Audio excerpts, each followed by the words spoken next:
Hello Capsuleers, and welcome back to EVE Archaeology. Today we will not be going into the lore behind Alpha and Omega clones as I had promised. Instead, I'd like to speculate with all of you for a little bit and discuss what's next for EVE, what's next for New Eden.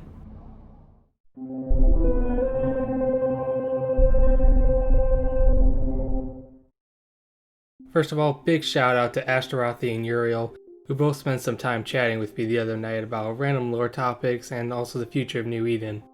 If you somehow have found my channel without having found them first of all, how? Second of all, please go use the links in the description to subscribe to their channels and follow them on Twitter, as they are much more in depth on the lore than I am and could tell you a lot more about what's going on. With that taken care of, on with the show.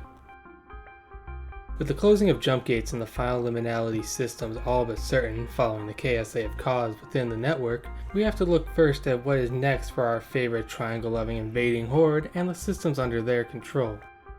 We already know Concord and SCC are going to cut off these systems because the strange gravimetrical and metaliminal properties of the Triglavian stellar harvesters seem to be causing issues within the jump gate network, leading to fluctuations and visible flickering and more recently the failures. Cut off from the rest of New Eden, these systems and the people trapped within will fall totally under Triglavian control. From there, what happens next is a bit up to speculation, but aided recently by a leak from CCP. First off, the Triglavians will move to connect these systems together into a sort of underlying region within and around the other regions of Empire space. For all intents and purposes, this region will be on another plane of existence as compared to normal K-space, and will only be accessible through special filaments or wormholes. The Triglavians have already begun to divide up their military forces and systems among the three clades within the convocation of Triglav. They will divide this new region up into 3 constellations of 9 systems each. From here, each clade can develop its constellation in various ways, ranging from simple differences in what technology or military style they use, to possible metaliminal or abyssal modifiers affecting their systems within their constellation. Moving forward, it's possible they could assimilate the people trapped within the liminality systems. How and in what way we really can't say yet. Conversely, there is evidence that the Triglavians' interaction with planetary populations has been helpful, as if planning to help the citizens of these planets survive as their worlds change around them. So the future of these colonists is very up in the air. However, this does feed into my next point, Triglavian player characters. This seemed all but guaranteed at first, but the setup of the new region explained in the leak has made me skeptical. We already have 3 clades which can stand in for the 3 races you can choose between whenever you make a new character in any of the empires, and now the Triglavians have their own territory for these new characters to come from. However, the accessibility of this region calls into question whether or not new players or even new characters should really be entering into the area. However, if this does happen, can Triglavian ships remain Omega only? Or will they have to become Alpha friendly similar to the T1 ships of other empires? My money is on making the Triglavian T1 ships Alpha friendly while also expanding the tech tree.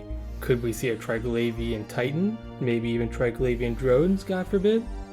Whatever happens with our favorite triangle fuckers, I'm really just hoping to learn more about their history and their deeper connections to the other precursor races. Next, I'd like to discuss 2 possible minor arcs or filler arcs that could happen after this Totality event. The most obvious one that you might see in your day-to-day travels around New Eden is the unrest within the Caldari Union and the unfinished condition of Jita 4-4. We have all but confirmed that the station seen in the Q4 trailer is the new Jita trade hub to come, but construction is far from over. This could easily have been caused by the mass protests and riots sparked during the Triglavian invasion. With the heavy losses that the Caldari have suffered during this war, these scuffles have reached a fever pitch, as many within the nation no longer feel that their leaders can protect them nor lead the nation.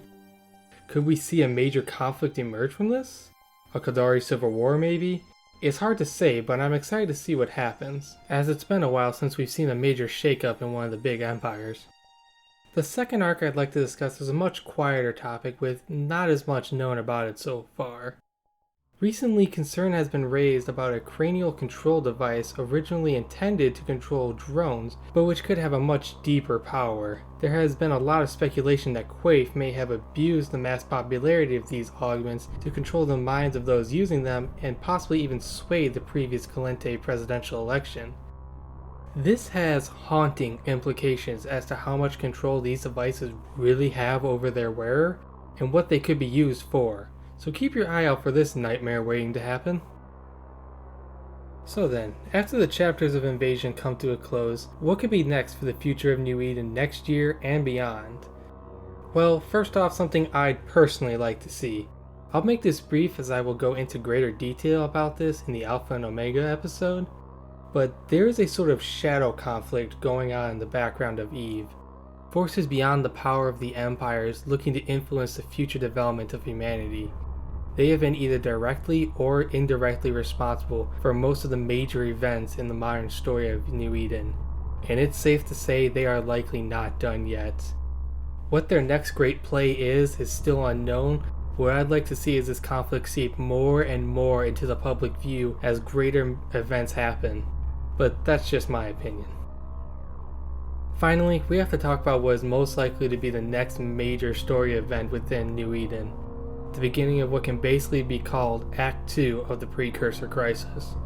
To sum it up briefly, we know that the Drifters are still in play out somewhere in New Eden, we don't know where, and there are growing beliefs that the Triglavians' ancient enemy Azdaja is not actually the Drifters, but instead the Sleepers. The establishment of the Triglavians in New Eden would mark a huge turning point in an age-old conflict long thought dead but has been recently reignited eons after these civilizations were thought extinct. We are about to get caught in the middle of a war between precursor races with power which dwarfs our own. But that's not the end of it. Time and time again, if you look at the world reports, you will see news of the Empire capital fleets returning from the front lines battered and broken, thousands of ships either lost or being crippled to the point of unrecoverable. On top of that, this nullsec conflict has seen trillions of ISK lost in just the past few weeks, not including the rest of the war. We stand on the edge of what could be the largest conflict ever to hit New Eden, and we find ourselves weak. The Cybernauts have invited the Abyss into our home, and now we stare into it not knowing what will stare back at us. Be ready, Capsuleers. The apocalypse may be sooner than you think. But until that end comes and we party at the end of the world, this has been Eve Arcology. Fly safe, Capsuleers.